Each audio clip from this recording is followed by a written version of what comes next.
Habang kumakain ng agahan, hindi mawala-wala ang sama ng loob ni Pablo sa kanyang mga magulang. Dahil pilit siyang ipapakasal sa anak ng business partner nila para isalba ang kanilang kumpanya.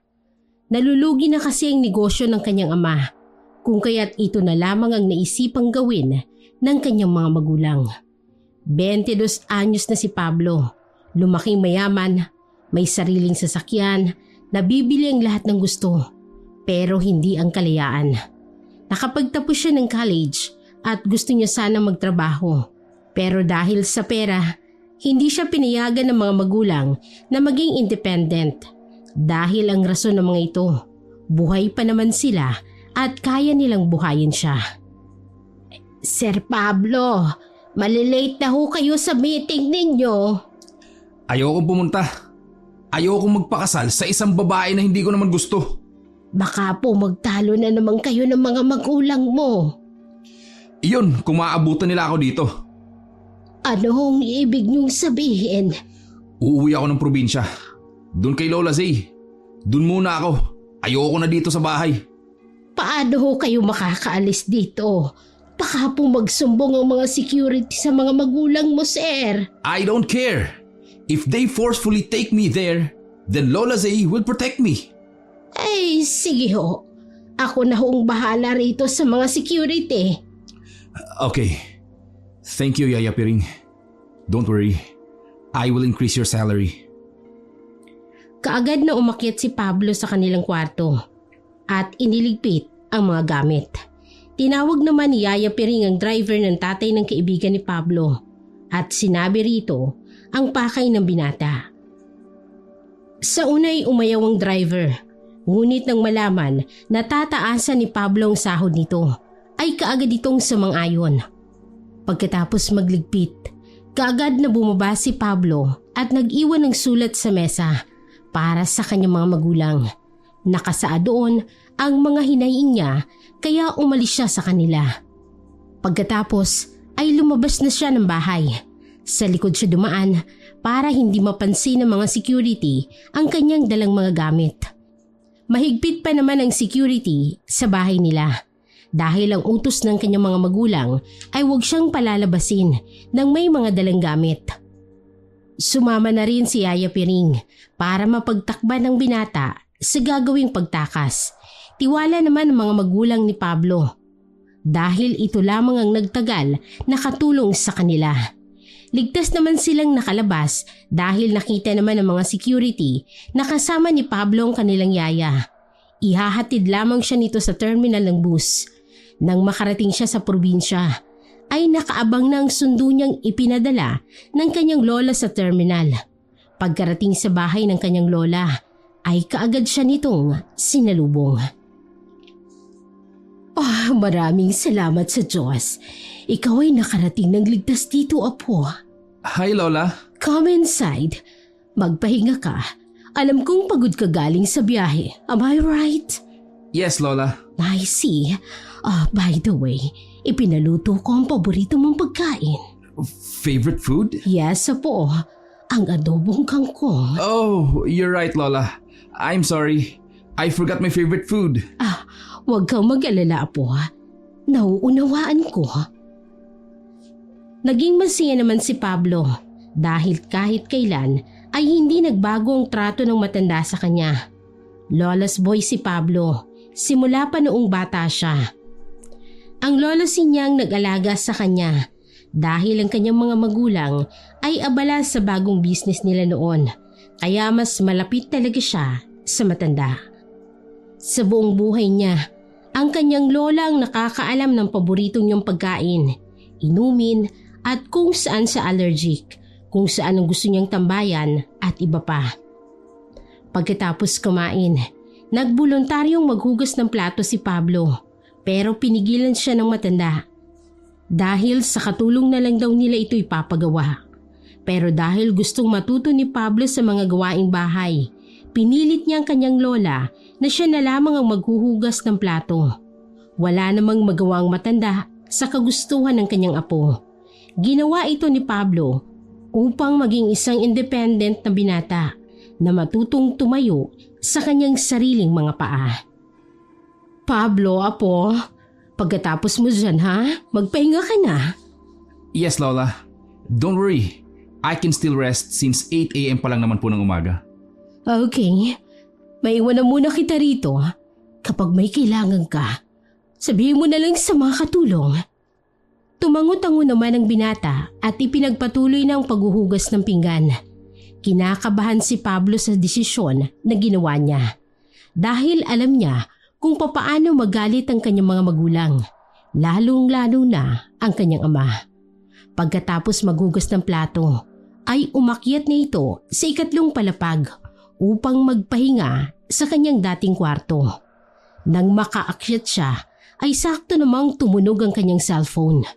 Kaagad niya itong tiningnan at nakita ang pangalan ng kanyang ina. Nagdadalawang isip siyang sagutin ito. Pero kinalaunan ay hinayaan niya na lamang na mag-ring ang kanyang cellphone. Wala siyang ganang makipag-usap sa kanyang ina. Dahil tsak, sermon na naman ang kanyang aabutin dito. Inilapag ng binata ang kanyang cellphone sa bed table nang mahagip ng kanyang mga mata. Ang isang babaeng may mahabang itim na buhok, mahabang palda at puting blouse. Sa tingin niya ay nagwawalis ito sa likod ng mansyon na mas lalong namilog ang mga mata ni Pablo nang humarap ang babae. Dahil sa ganda nito ay nakaramdam siya ng paghanga. Sir, nandito na ho ang iba niyong mga gamit. Bumalik sa wisyo si Pablo nang marinig ang boses ng maid na nasa likuran niya. Lumingon kaagad siya dahil sa gulat at nakita niya itong nakatayo sa pintuan habang hawak-hawak ang iba pa niyang damit na nakatupi na. Thank you. Pakilagay na lang dyan sa cabinet ko. May dalagang kasambahay ba si Lola Zay dito? Yes po. Meron po. Pero pansamantala po siyang nagtatrabaho rito dahil nag-aaral pa po siya. May I know her name? Amelia po ang pangalan niya, sir. Where is she? Nasa likod po. Kasalukuyan po siya nagwawalis. Sige ho, sir. Mauna na po ako. Marami pa po kasing pinapagawa si Madam C. Okay, thanks. Pumunta siya sa likod ng mansyon. Nagbabaka sakali siyang nandun pa ang dalagang si Amelia. Pagdating niya doon ay wala na ang babae. Akmang babalik na sana siya sa loob ng mansyon nang biglang may lumapit na itim na pusa sa kanya. At dahil sa takot, nasipa niya ito nang wala sa oras. Bigla namang may sumigaw sa likuran ni Pablo. Kaya dali-dali niya itong nilingon at isang sampal ang lumagapak sa kanyang pisngi. Amelia? Alam ko pong apo ka ni Madam C. Pero hindi po makataong ginagawa mo sa alaga ko. Pasensya na. Hindi ko sinasadya. Anong hindi sinasadya? Tingnan mo Napilay at parang nasugatan pa si Pau Pau dahil sa lakas ng pagkakasipa mo sa kanya. Pasensya ka na talaga, Amelia. I didn't mean to do it. Paano mo nalaman ang pangalan ko? It doesn't matter how I know your name. Ang importante, magamot natin si Mingming. Hindi Mingming ang pangalan niya. Inuulit ko, siya si Pau Pau. Okay. We will treat this wound. And again, I'm sorry. Pasensya ka na talaga. Hindi ko sinasadyang masipa si Pau Pau. Natakot lang kasi ako kanina sa kanya. Natakot? Hindi naman nakakatakot ang alaga ko Inutos ni Pablo sa maid na kunin ang medicine kit. Nang makuha yun, ay kaagad namang ibinigay kay Pablo. Gagamutin na sana ng binatang pusa, pero bigla siyang pinigilan ni Amelia. Wag na, mukhang maayos naman si Pau Pau. Ha? Dapat sinabi mo kanina. Kamutin mo na lang ang sarili mo. Wala naman akong sugat. Meron, nasa lalaki ng paa mo. Mukhang kinalmot ka ni Pau Pau. Ganun ba kalakas ang pagsipa ko sa pusa? Kinagabihan, sumabay na si Pablo na maghapunan sa kanyang lola. Namiss niya rin kasing kumain kasama ang matanda. Ngayon niya lang ulit mararanasan ng kumain ng may kasama sa pagkainan. Apo, Tumawag sa akin ang mga magulang mo. Gusto nilang pabalikin na kita ng Maynila. Do you agree with that? No, don't do that, Lola. Ayokong kasama sila. At saka, masaya na ako rito sa Iloilo. Ayokong umuwi ron. Sigurado ka ba sa desisyon mong yan? Baka magsisi ka. What do you mean by that, Lola? Usap-usapan sa baryo natin na may gumagalang aswang. Marami ring balita na may mga buntis na natatagpo ang patay at wakwak ang kanilang tiyan. May mga batang nawawala sa edad na 6 na buwan pataas. Baka kasi katulad ng iba mong pinsan, uuwi ka rin. You know, Lola, aswang is just part of myths and legends in the Philippines. In short, hindi yan totoo. Apo, I know you are gaslighting yourself. Totoong mga aswang at naninirahan sila rito sa mundo kasama natin. Kaya rin nilang makipagsalamuha sa mga mortal kagaya natin. Umiling na lamang ang binata sa sinagot ng kanyang lola. Hindi na siya nakipagtalo pa rito dahil alam niyang matatalo lang siya.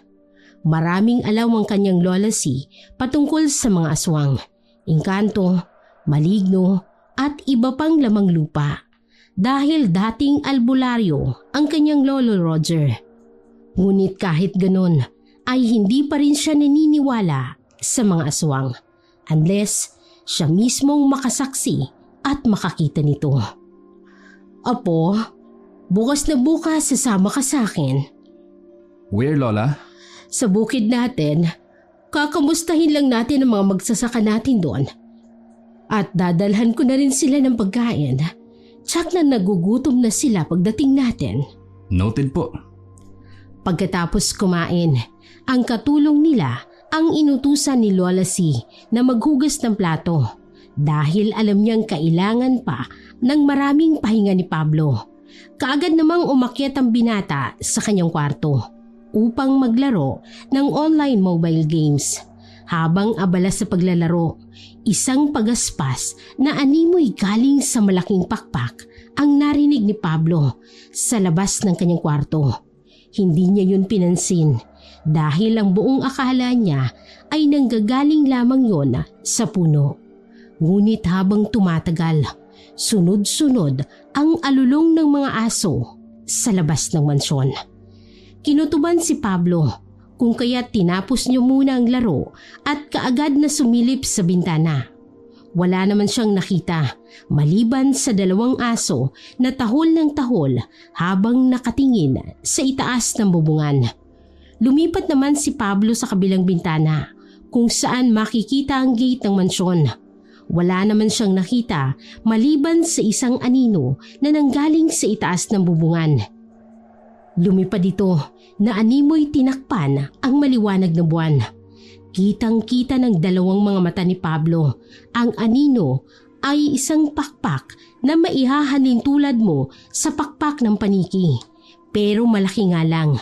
May isa pang napansin ng binata at yun ang katawan ng lumilipad na nilalang. Kalahati lang ang kanyang nakita.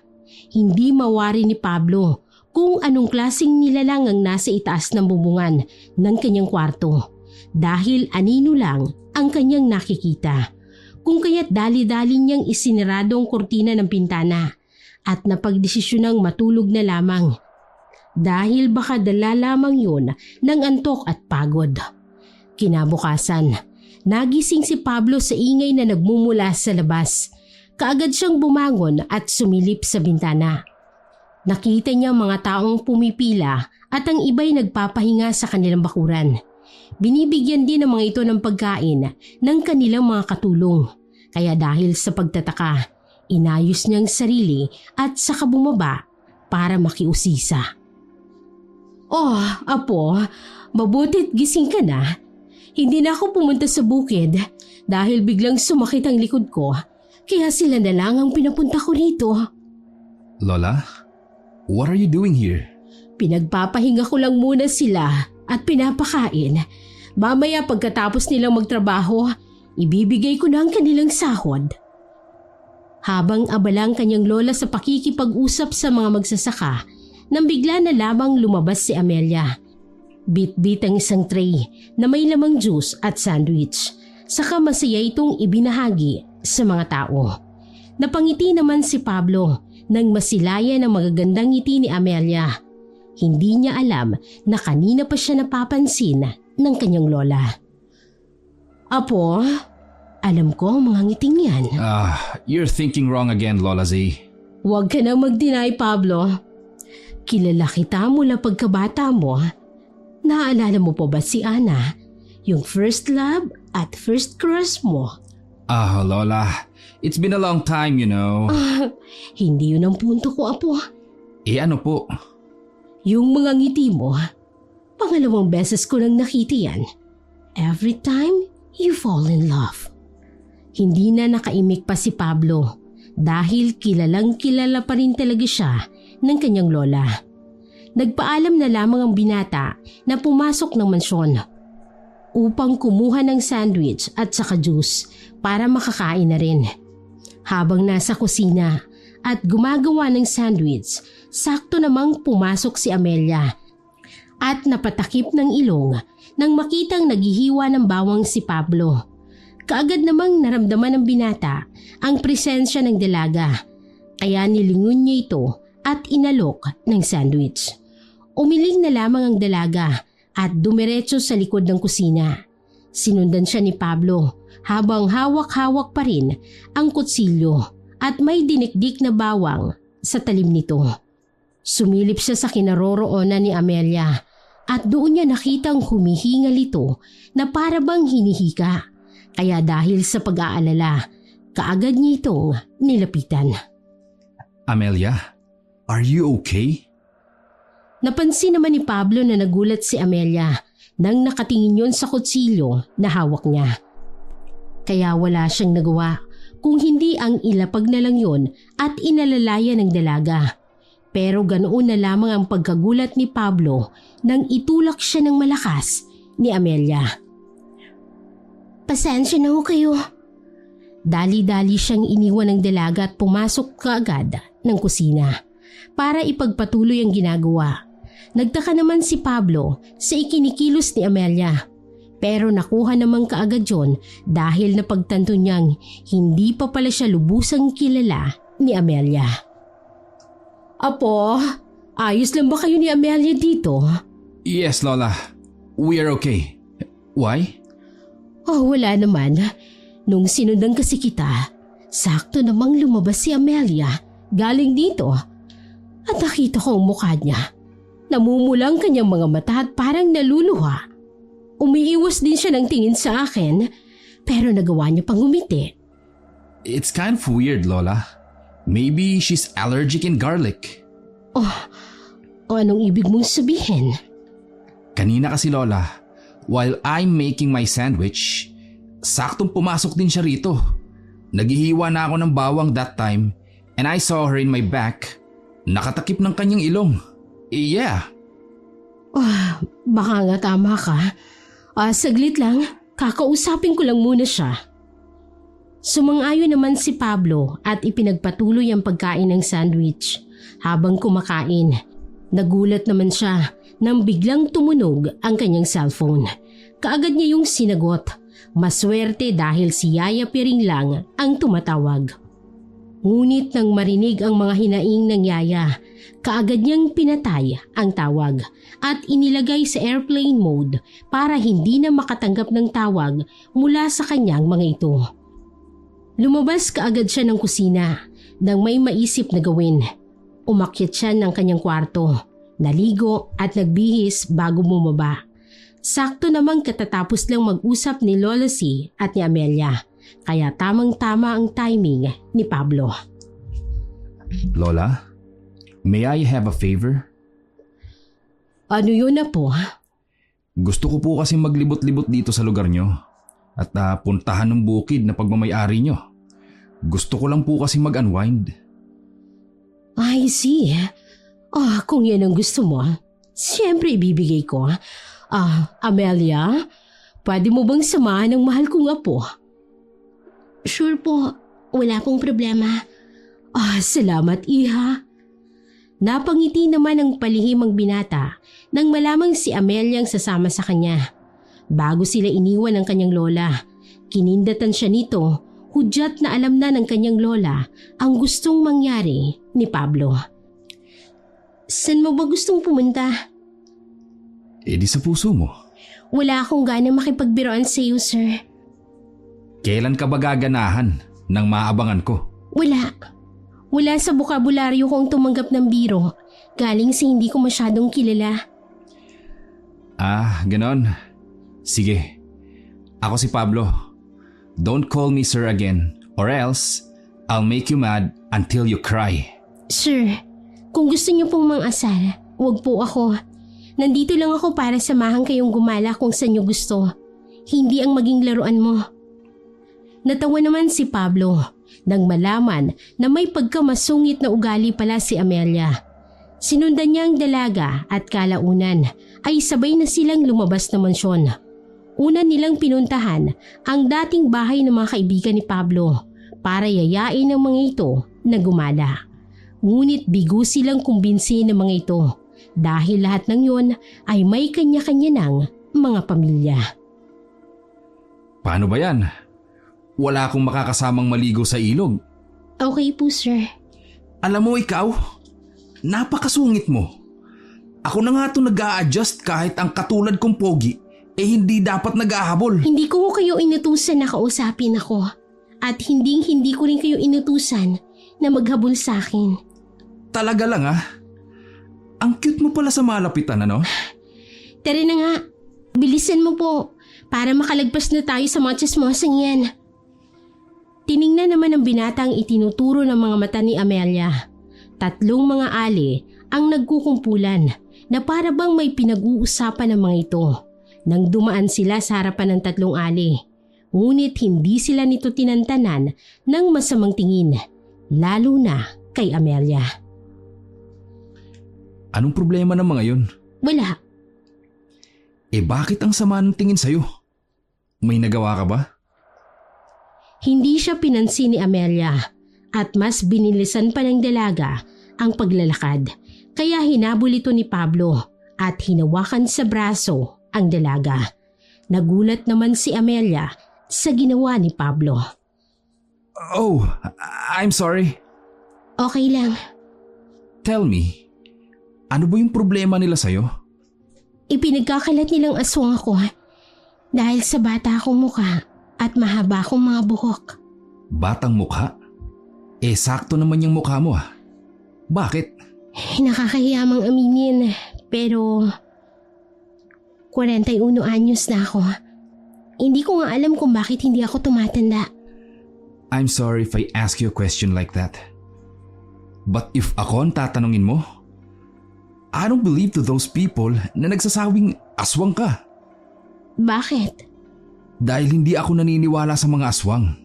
They're just myths and legends, you know. Hindi sila totoo. I swear, maybe you just have a baby face. Or inggit lang sila because you're pretty. Napansin naman ni Pablo nang umiti si Amelia. Kaya mas lalong nahulog ang damdamin niya rito. Oh, tara na. May malapit bang tindahan dito? Libre kita. Oo, meron. Nandun oh. Ngumiti naman si Pablo bago niya inayang umalis ang dalaga. Para sa kanya, ito na ang pinakamagandang nangyari sa kanyang buhay, ang makausap si Amelia. Pagkatapos nilang kumain, niyaya naman ni Pablo ang dalaga na maligo sa malapit na ilog. Wala namang nagawa si Amelia kung hindi ang samahan nito dahil sa utos ng lola ni Pablo. Nang makarating sila sa ilog, nagtampisaw naman kaagad si Pablo.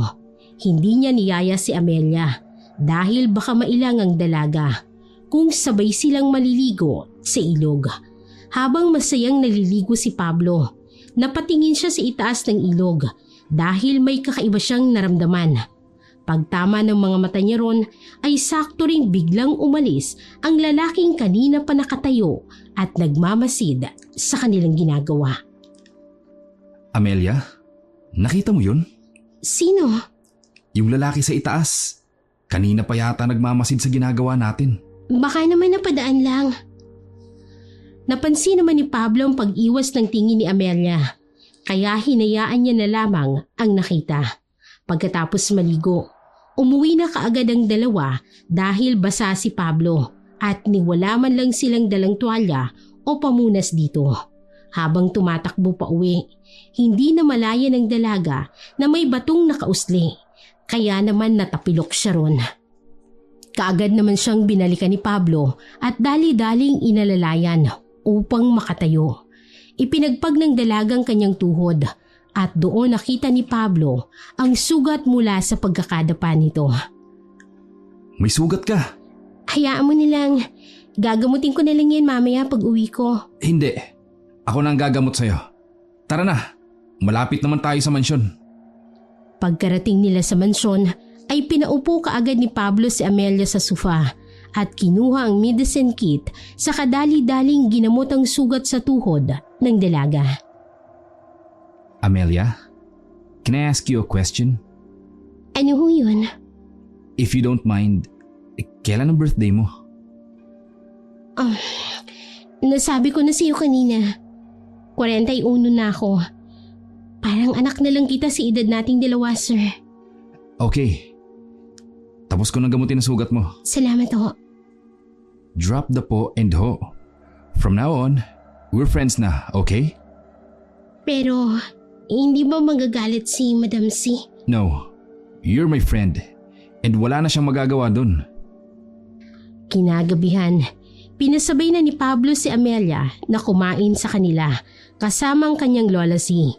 Masaya namang sumang-ayon ang kanyang lola dahil magaan ang loob nito kay Amelia at alam niyang mabait ang babae. Amelia, ayos lang ba sa'yo na ihahatid ka ni Pablo pagkatapos nating kumain? Aba syempre Lola, hindi ko hahayaan ang kaibigan ko maglakad mag-isa sa gitna ng kadiliman. Huwag na ho, kaya ko naman po ang sarili ko. Nagtinginan naman sina Pablo at Lola C nang marinig ang sagot ni Amelia. Medyo nasakta naman ang binata, ngunit hindi ito nagpatinag. Sige na, magkaibigan naman tayo di ba? Pasensya ka na talaga. Susunduin kasi ako ng kuya ko. Nang marinig ulit ni Pablo ang isinagot ng dalaga, hindi na lang siya nagpumilit dito dahil susunduin naman ito ng kanyang kuya. Kaya nakampante naman ang damdamin ng binata. Pagkatapos kumain, sinabayan na lang ni Pablo si Amelia nang lumabas ng gate ng mansyon para naman makapagpasalamat at magpaalam siya ng maayos sa dalaga. Paano ba yan? Uuwi ka na. Kailangan na kasi ako sa bahay. Mag-iingat ka ha? Maraming salamat pala, Amelia. Walang anuman po. Bukas ulit ha? Pasensya ka na. Good night, Amelia. Nakangiti namang sinundan ng tingin ni Pablo ang dalaga bago rin siya tuluyang pumasok ng mansyon. Pagkaakyat niya ng kanyang silid, kaagad siyang humiga sa malambot na kama at nagpagulong-gulong dahil sa kilig na nararamdaman. 3:00 ng madaling araw nang maalimpungatan si Pablo dahil sa ingay ng kaluskos na hindi niya alam kung saan nagmumula. Kinusot niya ang kanyang mga mata bago pinailaw ang lampshade sa katabi ng kanyang kama. Pagkatapos nun, inabot niya ang kanyang cellphone at tiningnan ang oras. Napasapo pa siya ng kanyang noo nang makitang 3:00 pa lang ng madaling araw. Sakto namang biglang tumunog ang kanyang tiyan kaya wala siyang nagawa kung hindi ang tuluyang bumaba sa kama at kumuha ng pagkain sa kusina. Pagkarating niya sa kusina, hindi pa rin nawawala ang kaluskos na kanina pa'y sunod ng sunod sa kanya. Hindi lang yun pinapansin ni Pablo dahil baka pusa lang yun na naligaw sa bubungan nila. Pagkatapos kumuha ni Pablo ng pagkain, umakyat kaagad siya upang bumalik sana sa kanyang kwarto nang may mahagip ang kanyang mga mata sa terrace ng 2nd floor. Natulala siya sa kanyang nakita dahil hindi yun tao kung hindi kalahating katawan na may pakpak ng paniki at mahabang buhaghag na buhok. Biglang namuo ang takot sa buong pagkatao At nakaramdam ng takot si Pablo kung kaya dali-dali siyang umakyat sa third floor at bumalik sa kanyang kwarto. Isinarado naman niya kaagad ang magkabilang bintana dahil baka doon magpakita ang nilalang na hindi niya mawari kung saan ang galing. Inabot ng 6:00 ng umaga si Pablo dahil hindi siya makabalik sa pagtulog dahil tuwing naaalala niyang kanyang nakita, mas lalo siyang natatakot na pumikit. Pagsapit ng 7:00, bumaba na lamang si Pablo upang kumain ng almusal. Sakto ring dumating si Amelia na kararating lamang. Magandang umaga. Nakatulog ka ba ng maayos? Oo. Sigurado ka ba? Parang hindi eh. Namamaga yung ilalim ng mata mo. Ay, nagising ako ng madaling araw dahil naalimpungatan ako sa kaluskos na hindi ko naman alam kung saan talaga nanggaling. Then bumaba ako para kumuha ng pagkain sa kusina. And after that, I went to second floor na. There, may nakita akong halimaw. I guess sa terrace ng second floor. At sa pagkakatanda ko, kalahati ang katawan niya. May mahabang buhok na gulo-gulo. At yung pakpak ay parang paniki, you know? Napansin naman ni Pablo na biglang umiwas ng tingin si Amelia. Doon na siya nagkaroon ng kutob sa ikinikilos ng dalaga. Ngunit nakonsensya naman siya kung pagtaniman siya nito ng duda. Kung kaya, inaya niya na lamang itong kumain kasama nila. May bawang at asin ba yung niluto mong itlog?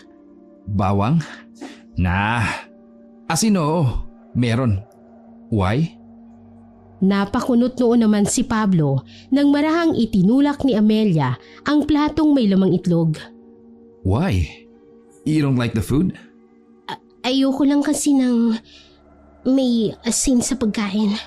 Ha? Maasin? Why? May sakit ka ba sa kidney? Parang gano'n na nga.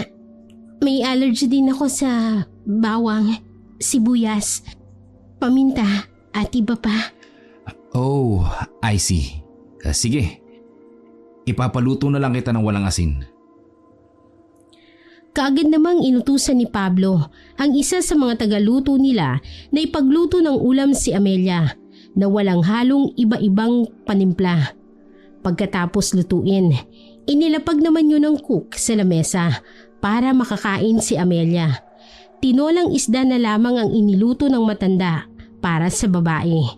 Maayos naman ang naging araw ni Pablo kasama si Amelia.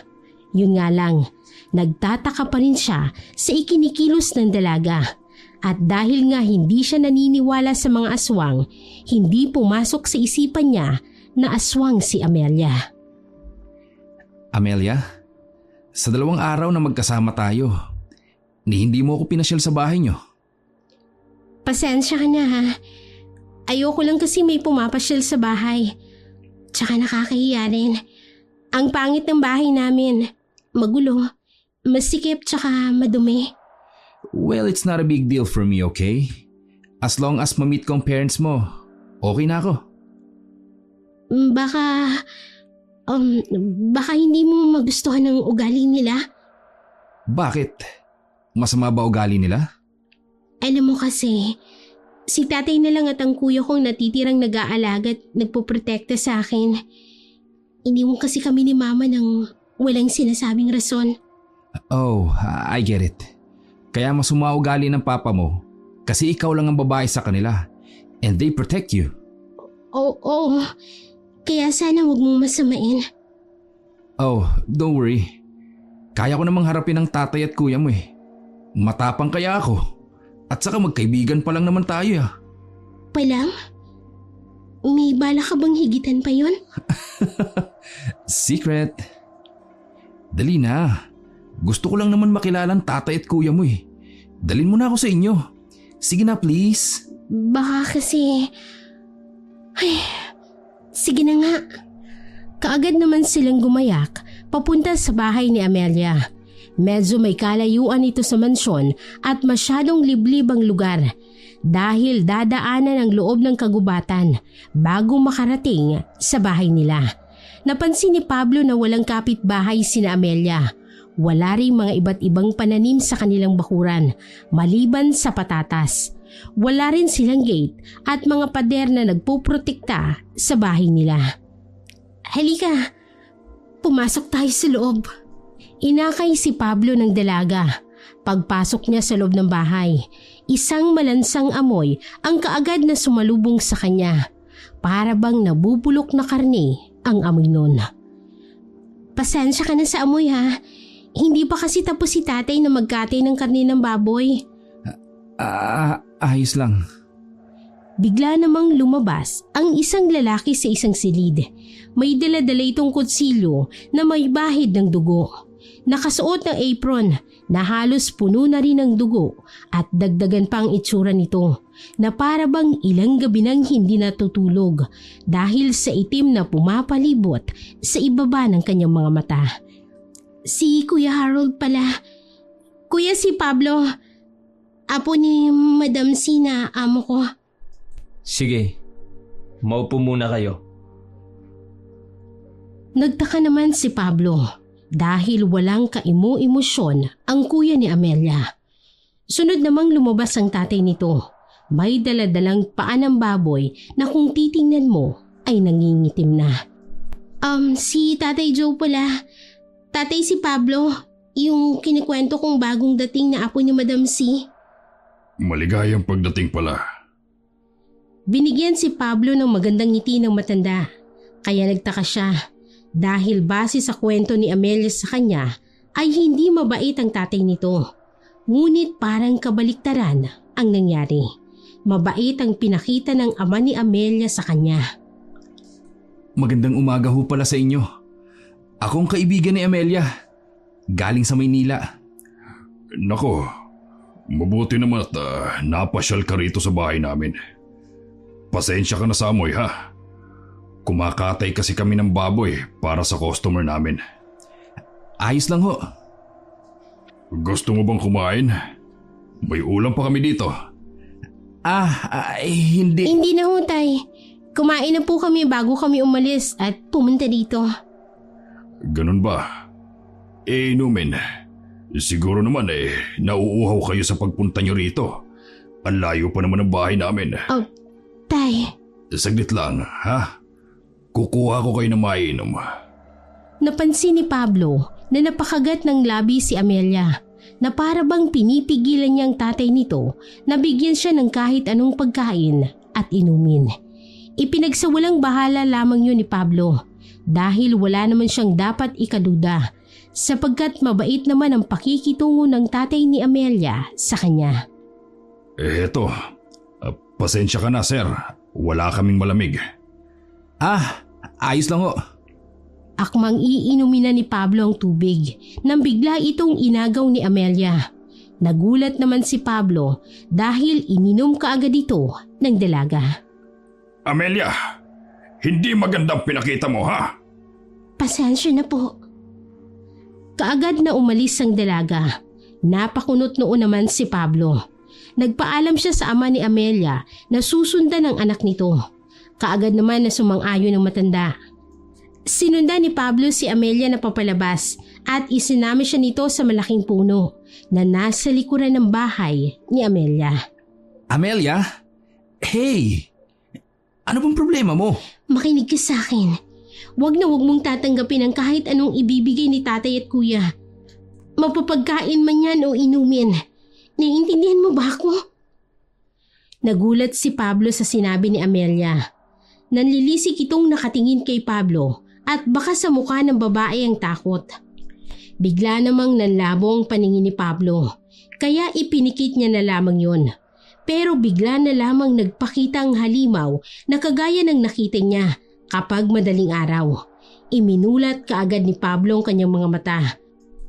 Bumalik naman kaagad ang lahat sa dati, maliban kay Amelia. Pakiramdam ni Pablo, hindi na ito ang Amelia na nakilala niya.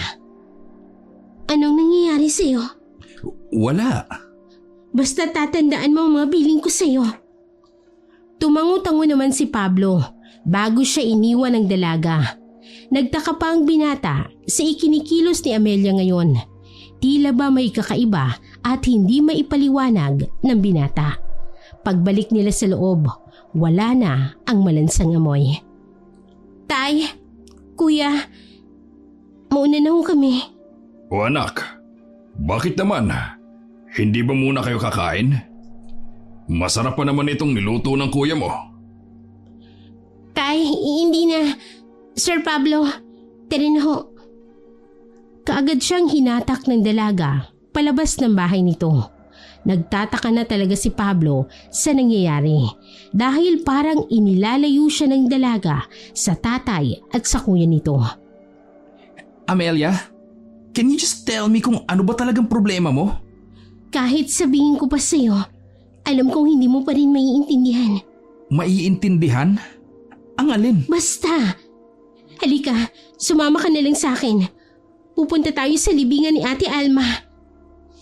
Nagulat naman si Pablo nang malamang may isa pa palang kapatid si Amelia. Wala siyang nagawa kung hindi ang sumunod sa dalaga. Naglalakad sila sa loob ng kagubatan at makalipas ang 15 minuto. Sa wakas, nakarating na sila sa isang matiwasay na lugar. Doon nakikita ni Pablo ang nag-iisang puntod na palagay niya ay yun ang libingan ng kapatid ni Amelia. Lumapit naman kaagad sila doon at umupo sa harap ng lapida. Ay, mabuti na lang. Nakarating kaagad tayo rito. Hindi mo naman sinabi sa akin na may ate ka pa pala.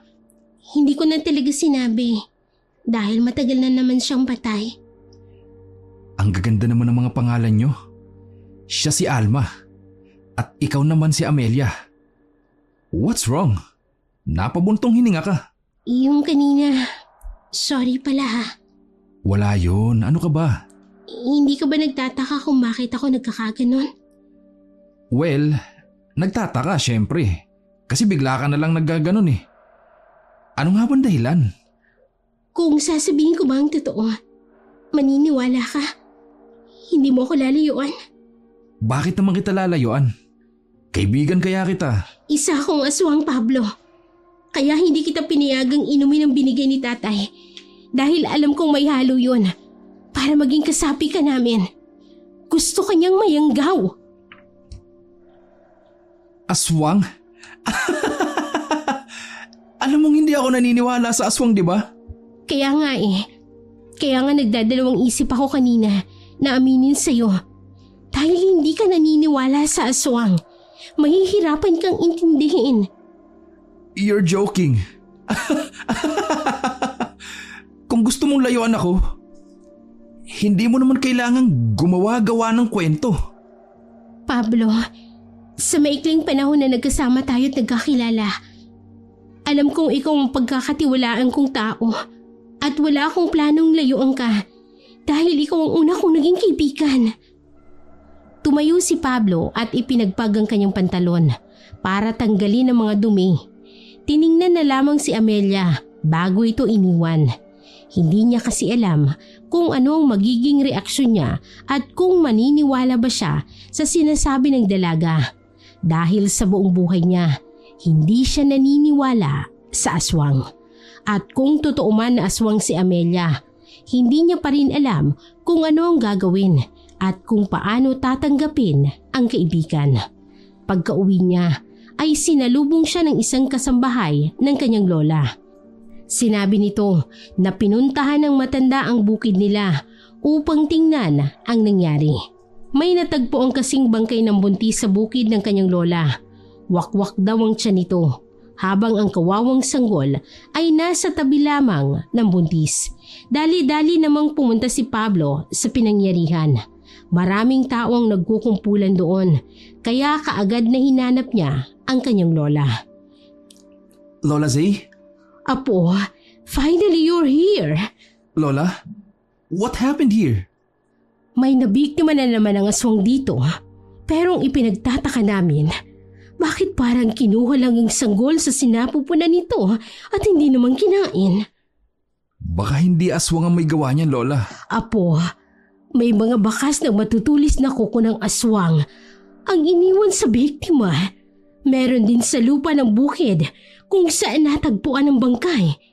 Pero ang nakapagtataka talaga, bakit hindi kinuha o kinain ng aswang ang sanggol sa sinapupunan ng babaeng ito? Nakukonsensya ako sa nangyari. Dahil nangyari ito dito sa bukid natin. Everything will be okay, Lola. Biktima siya at wala naman tayong alam dyan. Dito lang nangyari sa lupa nyo.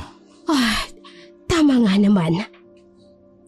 Kinahapunan, unti-unting nagsialisa ng mga tao dahil dumating na rin ang kukuha sa bangkay. Tanging sina Pablo na lamang ang natitira sa bukid ng kanyang lola habang abala ang matanda. Napatingin naman si Pablo sa gawing kaliwa at doon nakita si Amelia. Malungkot itong nakatingin sa kanya pero kaagad din naman yun na umalis.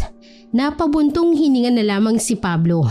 Pag-uwi nila, kaagad siyang umakyat sa kwarto at binuksan ang kanyang laptop. At nag-search siya sa internet kung totoo nga ba ang mga aswang. Nakakuha nga siya ng mga impormasyon tungkol sa aswang, pati na rin sa kung paano sila lalabanan. Nalaman din niya ang mga bagay na kinakatakutan ng mga halimaw nito. Finally! I found it! Bumilis ang tibok ng puso niya nang mabasa sa internet na asin ay mabisang panlaban sa mga aswang. Kaagad na pumasok sa isip niya ang nangyaring pag-iwas ni Amelia sa itlog na niluto niya dahil may asin yun. Sumagi rin sa isipan niya ang nilalang na nakita niya sa terrace ng second floor ng mansyon. Nagpa siyang matulog ng maaga si Pablo pagkatapos niyang mag-computer. Hindi siya lumabas ng kwarto at nagpadala na lamang ng pagkain sa katulong. Dahil alam niyang nasa ibaba pa si Amelia.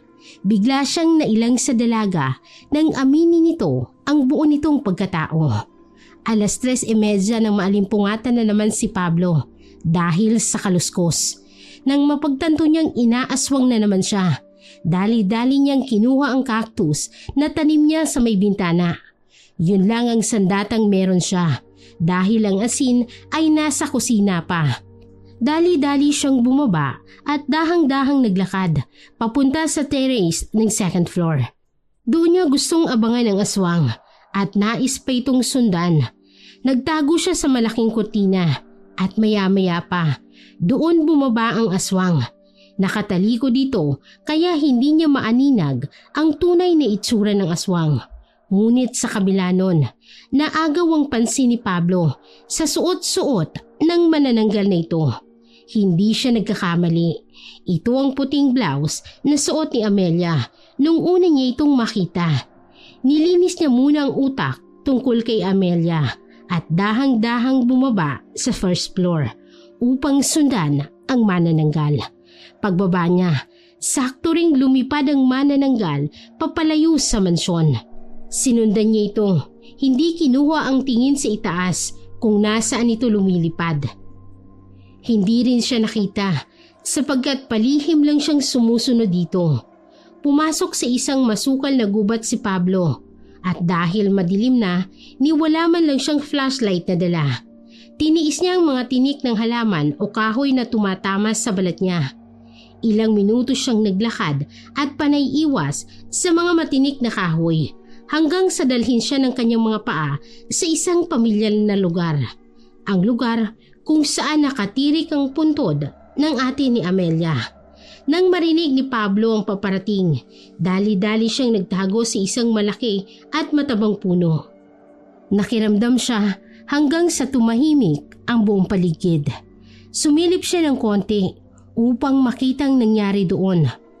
Namilog ang kanyang dalawang mga mata dahil sa gulat. Kitang-kita mismo ng dalawa niyang mga mata ang pagbalik ni Amelia sa kalahating katawan nito. Unti-unti ring bumabalik ang anyo ng dalaga hanggang sa mapaupo na lamang ito sa lupa. Gustong takbuhin ni Pablo ang dalaga at yakapin nang makita niyang umiiyak ito at tila ba nagsisisi. Ate, Ganito pala kahirap. Ganito pala kahirap na maging isang aswang na manananggal. Kung alam ko lang noon na ganito ang mangyayari sa buhay ko, hindi ko na sana tinanggap ang pinamana mong itim na perlas. Pero wala akong magagawa.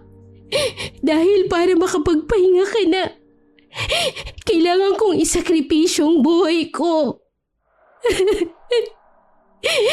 Pakiramdam ko, ate, kinamumuhian ako ng buong mundo. Lalo na ni Mama. Kaya iniwan niya tayo. Pagkatapos maghinagpis ni Amelia, tumayo kaagad ito at naglakad papalayo sa lugar na yun. Umuwi na rin si Pablo, bit-bit ang bagong nalaman. Pag-uwi niya, hindi na siya nakabalik sa pagtulog dahil sa konsensya at lungkot na kanyang nadarama. Ngunit alam niyang hindi yun hadlang para itigil ang pagmamahal sa babae. Oo, totoong mahal niya si Amelia. Kinaumagahan, bumaba si Pablo na parang walang nangyari. Good morning, Apo. Parang maganda ang tulog mo. Yes, Lola. You're right. Total, gising ka na rin. Come here. May gusto akong ipakita sa'yo. Sumunod siya sa matanda at dinala siya nito sa ilalim ng basement. Binuksan ng kanyang lola ang ilaw at tumambad kaagad sa kanya ang mga bote na may iba't ibang laman.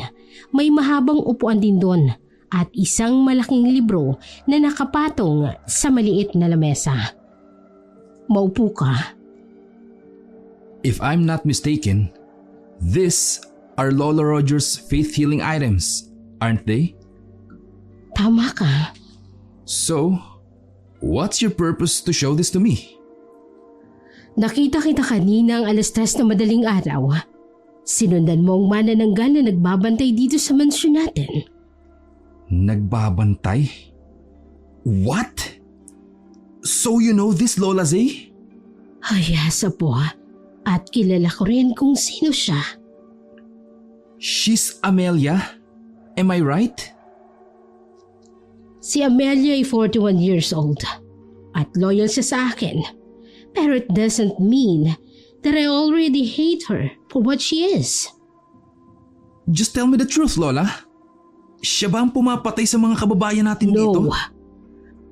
Pero yung huling na biktimang buntis, oo.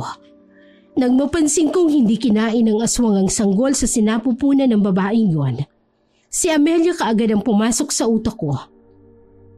Sinubukan niyang pigilin ang sarili niya na kainin ng baby. Pero alam kong hindi niya ito kinaya, kaya sa ibang lugar siya ng biktima. But still, she kills people. I know.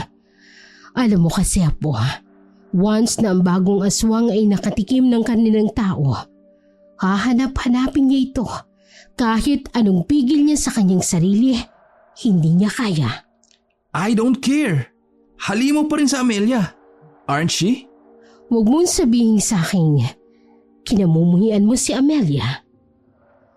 Umiwas ng tingin si Pablo dahil nahulaan kaagad ng lola niya ang kanyang bagong nararamdaman. Pakiramdam niya, tinaydor siya ni Amelia dahil nagsinungaling ito sa kanya. Pablo, napakabait niya. At alam ko, mahal ka niya. About her baby face. Bakit ganun ang physical appearance niya? Even though she's already 41 years old. Siguro dahil sa tunay niyang pagkatao. Kapag kumain ng karne ng taong isang aswang, mas lalo silang bumabata sa paningin natin. I don't know what to do. Subukan mong alamin, Apo, para sa sarili mo at para na rin sa kanya. Kung talagang mahal mo siya, kahit ano pa siya o kahit sino pa siya, tatanggapin mo siya. Yan ang tinatawag nating unconditional love. Pagkatapos sabihin ng lola niya yun, may dinukot ang matanda na isang pahina sa libro at inabot yun kay Pablo. What's this? Basahin mo. Dahil ako, nang malaman ko na kung ano talaga siya. Pagkatapos kong mabasa ang diary niyang ito, naunawaan ko siya.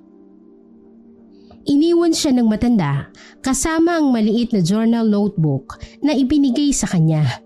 Binuklat yon ni Pablo at nakasulat ang unang pahina. Amelia's Diary. Binasa yon ng binata at inilaan niya ang 1 oras upang matapos yon. Lahat ng hinanakit ni Amelia sa kanyang pamilya ay nakalagay din doon. Lahat ng gustong mangyari ng kanyang tatay pagkatapos siyang maging aswang ay nandoon rin. Ang nangyari sa kanyang kapatid at ina ay nandoon rin. Pagkatapos mabasa ni Pablo ang diary, doon niya napagtanto na hindi pala talaga ginusto ni Amelia na magkaganon siya. Sa loob ng maraming taon ay nagpapahirap sa kanya bilang aswang. Tama nga ang kanyang lola. Pagkatapos niyang basahin ang laman ng diary, naintindihan niya ang pinagdadaanan ni Amelia. Oh no, I messed up. Dali-dali siyang lumabas ng basement at hinanap kaagad si Amelia. Akala niya'y umalis na ito sa mansyon dahil sa nalaman niya ang buong pagkatao niya. Ngunit hindi. Sa paghahanap, natagpuan ni Pablo si Amelia sa garden ng kanyang lola. Tahimik itong nagbabasa ng English na libro habang pinapakiramdaman ang sariwang hangin. Amelia? I'm sorry. I'm so sorry, Amelia. Hindi ko sinasadyang kamuhian ka. Sir, I already understand you. From now on, sasama ka sa akin pauwi ng Maynila. I won't let you stay here dahil alam kong hindi matitigil ang pagiging aswang mo kung dito ka nananatili. Let's live together. Hindi pwede. Kahit sa ibang bansa mo ko dalhin, hindi mawawala ang pagiging aswang ko. Ganito na ako, Pablo. Ganito na ang pagkatao ko at hindi na mababago yun. Mahal mo ko, hindi pa? Yes. I love you, Amelia. Pero dapat naiintindihan mo ko. Bukas ng gabi, pagsapit ng 6:00, dadalhin ako ni tatay at kuya sa kanilang Panginoon upang ialay. Hindi na ako makakatakas pa dahil alam kong ito na ang kapalaran ko. Ialay? What does it mean? Ang isang aswang na berhen na katulad ko ay iniaalay nila sa Panginoon ang mga aswang upang manatili ang pagiging malakas nito at maprotektahan ang angkan ng mga aswang. No. Amelia, you can't let him do that to you. Para sa kapakanan ng tatay at kuya ko, gagawin ko, Pablo.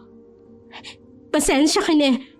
Pero alam ko at alam mo rin na hindi tayo para sa isa't isa. Tao ka at aswang ako. Puro paghasik ng lagim ang magagawa ko sa mundong ito kung mananatili pa ako. Kaya please lang, hayaan mo na ako. Tanggalin mo na rin ang pag-ibig mo sa akin dahil hindi tayo para sa isa't isa. Di ba sinabi nila, kung mahal mo, ipaglalaban mo? I can do that, Amelia. Kaya kitang ipaglaban sa mga gustong humarang sa pag-iibigan natin. I can't live without you. Nasanay na akong kasama ka. Pablo, salamat sa pagmamahal na ibinigay mo. Salamat dahil naging mabuti ka sa akin kahit na ganito ko. Pero... Niyakap ng mahigpit ni Pablo si Amelia. Naramdaman niya rin ang pagtulo ng luha ni Amelia sa kanyang dibdib. Ramdam niya ang sakit na nararamdaman ng taong mahal niya ngayon. Please, Ana, don't leave again. Ano? Tinawag mo kong Ana? Ikaw si Ana, hindi ba? Ang babaeng una kong minahal. Ang babaeng unang tumanggap sa akin noon at ipinagtanggol ako sa lahat ng umaaway sa akin. Naalala mo ang mga buhanging ginawa natin noong mga bata pa tayo? We promised to each other na someday we can live in those pretty castle with our 3 prince and 1 princess. Tapos syempre, tumanggi ako. Kasi mas matanda ako sa iyo ng mga panahon yon. Ate ang tawag mo sa akin. At parang kapatid na ang turing natin sa isa't isa. Pero nagkamali ako. Naaalala mo pa pala? Oo. Pinilit kong kalimutan ka ng mga araw na iniwan mo ko. Hinintay kita sa paboritong tambayan natin habang ginagawa ang paborito nating palasyo. Pero alam mo yung pinakamasakit? Walang Pablo na dumating. Nawalan ako ng pag-asa hanggang sa tinanggap ko na lamang ang ipinamana ni ate sa akin. Ang naging dahilan para maging ganito ako. Pero nung nalaman kong uuwi ka na rito galing sa Maynila, umusbong ulit ang pagmamahal ko sa iyo hanggang sa makalimutan kong aswang pala ako. Bumalik ka na sa dati. Ibalik mo na si Ana. Please. Matagal nang patay si Ana. Hindi na siya babalik. Pinatay siya ng kanyang sariling pamilya. I'm really sorry, Amelia. I let him do this to you. Ayos lang. Nangyari na. Hindi na mababawi yun. Pero ang pagmamahal ko sa iyo, Pablo, hindi mawawala. Kahit nasa kabilang buhay na ako. Shh! Don't say that, okay? Nandito pa ako, Amelia. I won't let him touch you, alright? Stop thinking like that. My love. Hindi mo pa rin ba matanggap ang katotohanan? Huwag kang mag-alala. Magpapaalam ako ng maayos sa'yo. Kinagabihan, pinasabay ni Lola si Amelia na kumain sa kanila. Gaya ng dati, ipinagluto ni Pablo ng hindi maasin ng dalaga. Kahit sa ganitong paraan, maipakita ng binata na tanggap niya talaga kung ano man si Amelia. Kwento na ni Pablo sa akin ang gustong mangyari ng tatay mo sa iyo, Amelia. Gusto ko lang malaman mo, nandito lang kami para sa iyo. Salamat ho, Madam C. Huwag mo na akong tawaging Madam C. Just call me Lola. Since you are the future wife ng aking paboritong apo. Ho? Hindi ko ba nakwento ni Pablo sa inyo? Kagaya ng sinabi ko, alam ko na kung anong gustong mangyari ng tatay mo sa iyo at hindi ko hahayaang mangyari yon. Pero You will stay here with us. Let him come here to get you. Dahil kahit kailan, hinding-hindi ka na nila makukuha at mahahawakan.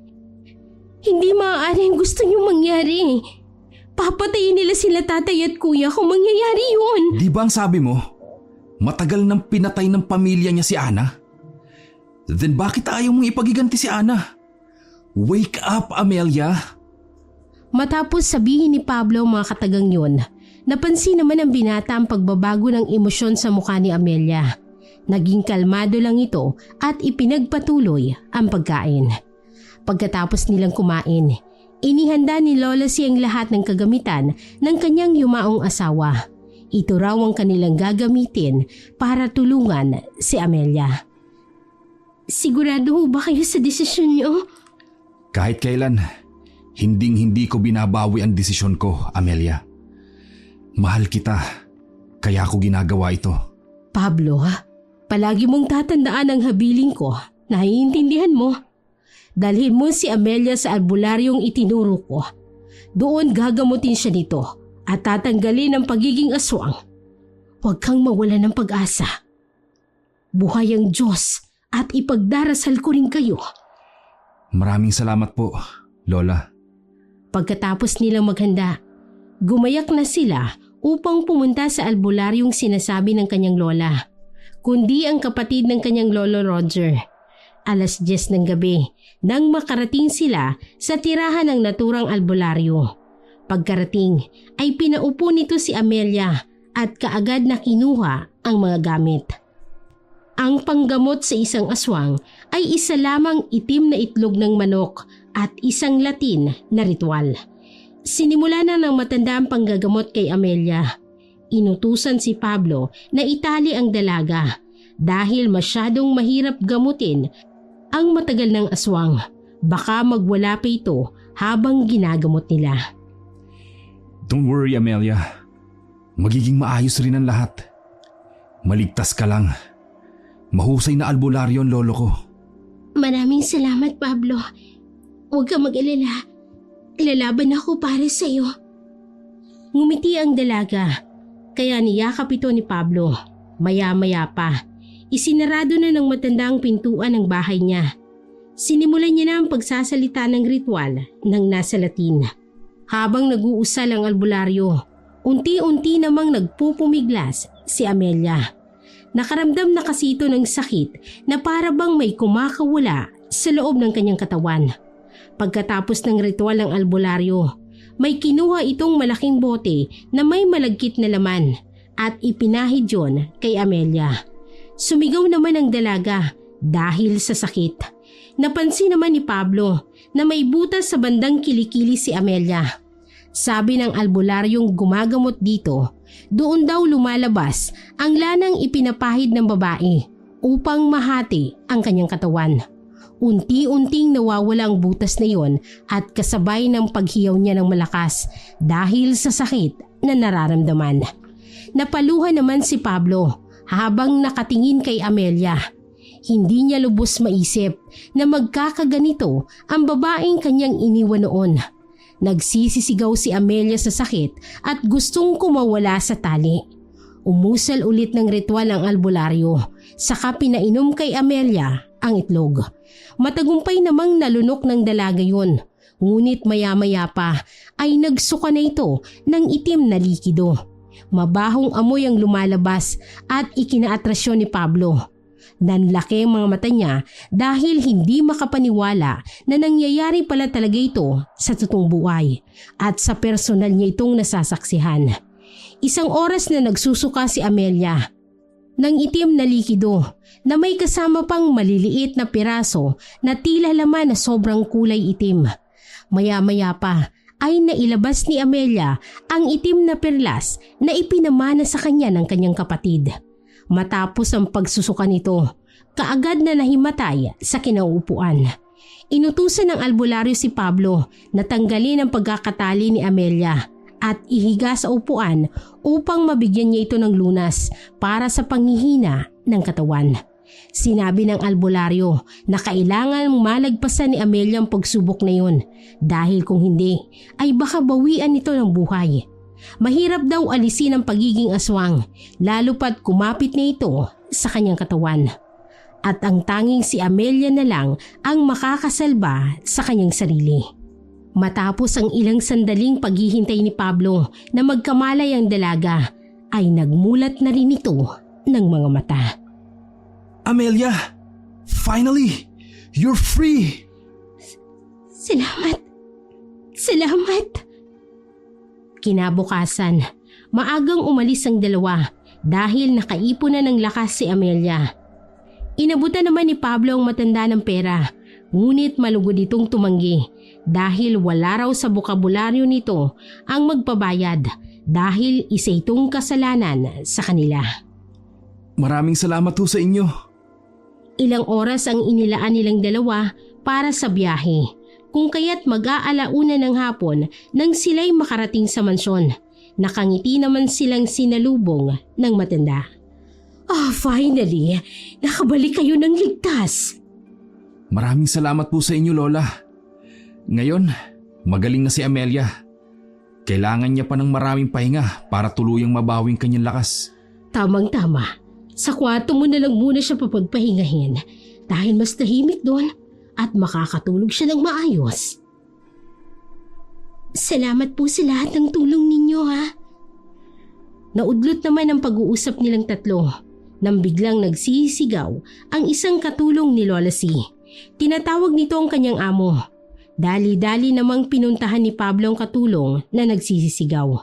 Doon natuklasan niyang nagpupumilit na pumasok ang ama at ang kuya ni Amelia. Pinuntahan nito ni Pablo para kausapin. Ano ho bang kailangan nyo? Ibalik mo sa amin ang anak ko kung ayaw mong magkamatayan tayo rito. Ah, si Amelia? Matagal nang patay si Amelia. Si Ana ho ang kasama ko ngayon, hindi ang anak ninyo. Ang kapal din ng mukha mo. Malapit nang iaalay si Amelia sa Panginoon namin. Kaya ibalik mo na siya. Ano bang sabi ko? Di ba patay na siya?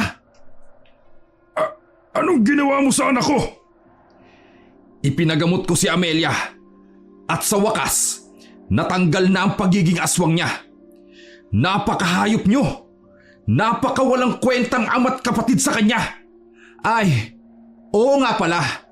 Dahil hindi kayo ang tunay na kapatid at magulang ni Amelia. You change her! You turn her into a monster! Para maging kasapi nyo. Am I right? Even her ate Alma. Manahimik ka! Anak, halika na. Mukha nga natanggal na ang pagiging manananggal ni Amelia. Ito ang tandaan mo, Pablo. Hinding-hindi kami magpapatalo sa'yo. Hintayin mo mamayang gabi. Hintayin mo ang pagkamatay ninyo. Kaagad na umalis ang dalawang lalaki sa harapan nila. Inutusan naman ni Pablo ang mga gwardya na ilak ng maayos ang gate at huwag magpapapasok ng kahit na sino. Bumalik naman kaagad si Pablo sa kinaroroonan ni Amelia at Lola C. Inakay niya papasok sa loob ng kanyang silidang dalaga upang tuluyan ng makapagpahinga. Are you alright? Anong ginagawa ni Tatay rito? Gusto ka nilang bawiin. Huwag please. Huwag mong hayaan. Ayoko nang bumalik sa kanila. Ayoko nang manatili sa kadiliman, Pablo. Baka gawin na naman nila akong aswang.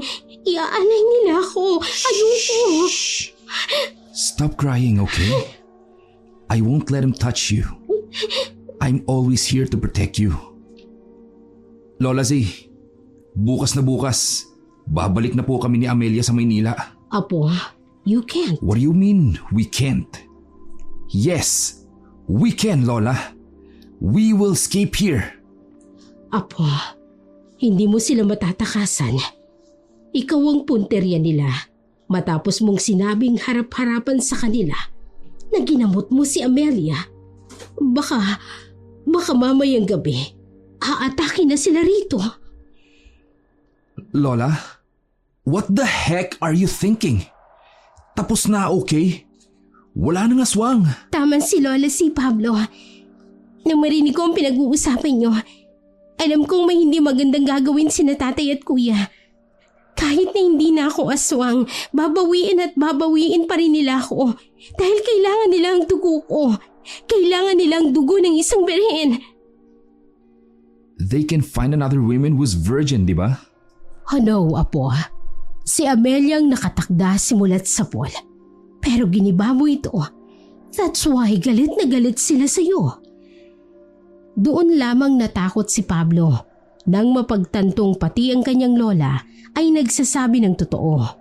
Niyakap niya si Amelia at hinalikan sa noo.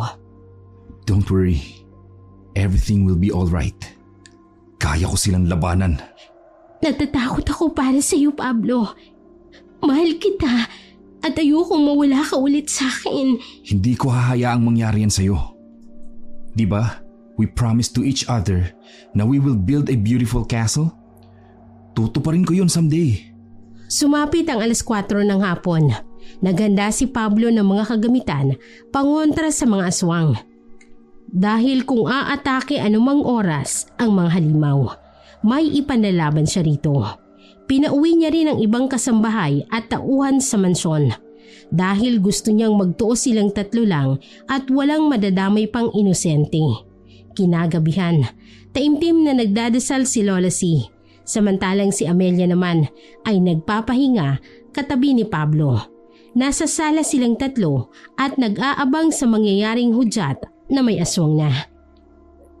Sigurado ka ba rito? Malakas si na tatay. Yeah, I'm sure about this. As I said, hindi ko binabawi ang desisyon ko. 2 oras ang makalipas. Nakatulog si Pablo sa kaantay. Hindi rin sila lumabas dahil hindi sila sigurado kung anong oras ba talaga aatake ang aswang. Pagsapit ng 6:30, tumunog ang alarm clock ni Pablo. Naalimpungatan naman siya pati si Amelia. Pinatay nila ito at nakiramdam sa paligid. Kanina pagsilip ko sa bintana, may 2 lalaki akong nakita. Baka sila na yon. Gawain ng mga aswang ang magmasid. Sigurado akong sila na talaga yon. Maghintay na lang tayo. Napasigaw sa gulat si Lola C. Nang biglang may kumalabog sa pintuan ng mansyon. Nagtingin na naman silang tatlo at kaagad na inutusan ni Pablo si Amelia na iakyat si Lola C sa itaas at dun sila manatili muna. Please, mag-iingat ka. Ako lang ang kailangan nilang harapin. Mag-iingat ako. Huwag kang mag-alala. Matapang na binuksan ni Pablo ang pintuan ng mansyon at lumabas, dala-dala ang mga gamit ng kanyang lolo Roger noon. Katulad na lamang ng buntot pagi, banal na tubig, asin, tubig na may bawang, Bible verse at cactus. Magpakita kayo sa akin! You wanna kill me, am I right? Then come here! Magtutuos tayo! Kahit kailan, hindi niyo makukuha ulit si Amelia! Pagkatapos sumigaw ni Pablo, sakto namang tumalo ng 2 nilalang galing sa itaas. Nagulat si Pablo nung una, ngunit nang mapagtanto niyang ito ang tatay at kapatid ni Amelia, doon na siya nagkaroon ng lakas ng loob. Ang pangit niyo pala! Natawa naman si Pablo sa itsura ng 2 nilalang. Maitim kasi ang mga ito. May mahabang kuko sa paa at kamay. Buhaghag din ang buhok. May matutulis na ngipin at mapupulang mga mata. Nakahitit ba kayo?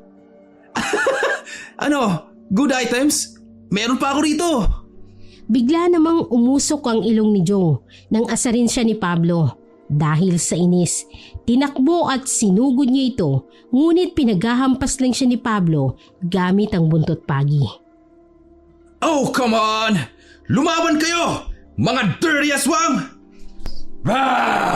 Kasunod na sumugod si Harold, ngunit dahil sa hawak na buntot pagi, kaagad ring umiwas ito kay Pablo. Ano? Mga lampat, wag! Apo! Si Amelia! Napatingin si Pablo sa bintana ng kanyang kwarto nang biglang sumigaw si Lola C. Nakita niya namang ngumisi ang 2 aswang at kaagad na nagpalit ng anyo bilang baboy ramo sa kadali-daling kumaripas ng takbo papalayo ng mansyon. Pumasok naman sa loob si Pablo upang tingnan ang nangyari. Pag-akyat niya sa kanyang kwarto, naabutan niyang umiiyak si Lola C. May mga kalmot pang natamo ito sa iba't ibang parte ng katawan. Ano nangyari? Where's Amelia? Kinuha nila. Sinubukan ko namang iligtas si Amelia pero wala akong nagawa. Pinagkakakalmot nila ako, Apo. No! Lola, tell me. Saan matatagpuan ang lugar nila? Nangako ako kay Amelia na hindi ko hahayaang makuha siya ng mga aswang na yun. Ang alam ko, sa bahay ng babaeng iaalay gaganapin ang kadiliman. Chuck, doon yun sa bahay nila Amelia matatagpuan. Lola, stay here. Tumawag ka ng rescue at pasunurin mo sila sa akin. Naintindihan niyo po ba? Hinalikan ni Pablo ang matanda sa noo bago tuluyang umalis ng mansyon. Nang malaman niyang kinuha ng mga aswang dalaga, nawala ang takot na namumuo sa kanyang buong pagkatao. Handa siyang harapin ang kahit sinong hahawak kay Amelia. Pagkarating niya sa bahay ng dalaga, nadatnan niya kaagad ang 4 na nilalang, kabilang naroon ang kuya at ang tatay ni Amelia. Samantalang ang dalaga naman ay nakatali sa isang kama na gawa sa kahoy. Nagtago muna siya sa malaking puno upang tingnan ang pangyayari. Kinuha ng tatay ni Amelia ang isang malaking punyal na nakalagay sa ibabaw ng tela at ibinigay yon kay Harold. Kung hindi siya nagkakamali, gagamitin yon upang ipanghiwa sa pulso ni Amelia. Panginoon, sana kami ay patawarin mo sa mga kamaliang aming nagawa sa harapan mo. Naway itong dugo ng babaeng birhen ay maging sapat upang kami ay patawarin mo at dumagdag sa lakas ng iyong pangangatawan upang kami ay maprotektahan. Panginoon, sana kami ay patawarin mo sa mga kamaliang aming nagawa sa harapan mo. Naway itong dugo ng babaeng birhen ay maging sapat upang kami ay patawarin mo at dumagdag sa lakas ng iyong pangangatawan upang kami ay maprotektahan. Unti-unting lumapit si Harold sa nakahigang si Amelia at itinutok sa pulso ng dalaga ang punyal. Ngunit hindi hinayaan ni Pablo na mangyari yun. Lumabas siya sa malaking puno at matapang na hinarap ang 3 aswang. Sa tingin niyo ba, hahayaan kong gawin niyo yun kay Amelia? At ang lakas ng loob mong harapin kami! Mortal na walang amba! Hindi kami mag-aaksaya ng oras para sa'yo! Akmang itatarak na ni Harold ang punyal sa pulso ni Amelia nang matigilan siya dahil pumulupot sa braso niya ang buntot pagi na iwinasiwas ni Pablo. Nabitawan nitong hawak na punyal. Walang hiya ka!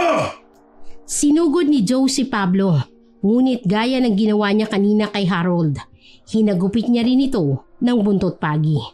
Dahil sa sakit na naramdaman ng aswang, natumbay ito sa lupa at namilipit sa sakit at hapde. Dinukot ni Pablo sa kanyang bulsa ang isang bote na may lamang holy water at nilapitan ang matandang aswang na namimilipit sa sakit. Saka ibinuhos sa bibig nito ang laman ng bote. Unti-unting namuo ang usok na nagmumula sa bibig ni Joe. Itinuloy pa rin ni Harold ang kanyang ginagawang ritual. Kaya mabilis na tumakbo si Pablo at tumalo ng mataas, saka hinagupit ang lalaki. Namilipit din ito sa sakit at hapdi. Dinukot ulit ni Pablo ang isa pang bote ng holy water para ipainom kay Harold, pero kaagad itong nakaiwas. Humanda ka! Galit na sinugod ni Harold si Pablo. Ngunit dahil may buntot pagi na hawak si Pablo, mabilis niyang iwinasiwas sa ere ang dulo nito. Pagkatapos, inihampas kay Harold. Hindi nakaiwas ang binata dahil pagkatapos nitong hampasin ay tinapunan pa siya ng cactus at nilagyan ng bawang ang bibig. Pinagsusuntok niya ito hanggang sa tuluyang malunok ni Harold ang durog na bawang. Namilipit sa hapde at sakit si Harold. Ginamit din ni Pablo ang pagkakataon na yun upang tanggalin ang tali ni Amelia. Pero hindi pa rin nagpatalo si Harold at kahit nangihina na ay sinugod niya pa rin si Pablo. Hindi nakahanda ang binata at natumbay ito. Pumaibabaw ang aswang sa kanya at pinagkakakalmot siya. Pero mabilis na umaksyon si Pablo at pinulupot sa liig ni Harold ang buntot pagi. Dinukot niya rin ang huling armas at yun ay ang asin. Mabilis yun na inilagay sa bunganga ni Harold. Umusok ito at napahiyaw. Humiga ito sa lupa at pilit na tinatanggal ang asin sa bunganga. Ngunit huli na ang lahat. Unti-unti na ring sinusunog ng asin ang loob ng katawan ng aswang. Bumangon si Pablo mula sa pagkakahiga at kaagad na ikinalas ang tali ni Amelia. Pagkatapos niyang mapakawala ng dalaga, niyakap siya kaagad nito ng mahigpit. Pablo, muntik na nila akong makuha. Muntik na nila akong ialay. Hindi na ngayon. Hindi na, Amelia. Shh! Tahan na, okay? Tapos na. Wala na sila. Pablo, may isa pa ako. Ha? Nasaan? Paglingon ni Pablo sa itinuturo ni Amelia, nakita nila ang isa pang aswang na kasama ng pamilya ng dalaga. Pero umatras na ito dahil sa takot kay Pablo. Maya-maya pa, dumating na rin sa wakas ang mga taong may dala-dala ng iba't ibang gamit pangontra sa aswang. Nasalubong nilang patakas ng aswang at pinagtulungan nila itong bugbugin. Hinayaan na nila sa mga taong pagpapasya sa mga bangkay ng aswang. Umuwi ang dalaga dahil alam nilang nag-aalala na ang matanda sa kanila. Pagka-uwi nila, sinalubong kaagad sila ni Lola C ng isang mahigpit na yakap. Salamat sa Diyos. Maayos kayong nakauwi. Salamat rin sa inyo. Marami pong salamat talaga, Madam C. Hindi ba't sinabi ko? Lola na ang itawag mo sa akin. Opo, Lola. Pagkatapos ng pangyayaring yun, napagpasyahan ni Pablo na dalhin si Amelia sa Maynila. Total ay magaling na din naman ang dalaga. Sumang-ayon naman si Lola C at ipinagmamalaki pa niya ang apo dahil nakuha nitong maging matapang at maging independent na lalaki, kagaya ng gusto nito. Pagdating nilang dalawa sa Maynila, matapang ang ipinakilala ni Pablo sa kanyang mga magulang, si Amelia. Noong una, hindi natanggap ng mga magulang ng binata ang kanyang nobya. Pero kalaunan ay tinanggap din nila dahil ayaw na nila ng sakit pa sa ulo. Alam nilang malakas na ang loob ng kanilang anak at ipaglalaban nito ang babaeng minamahal nito.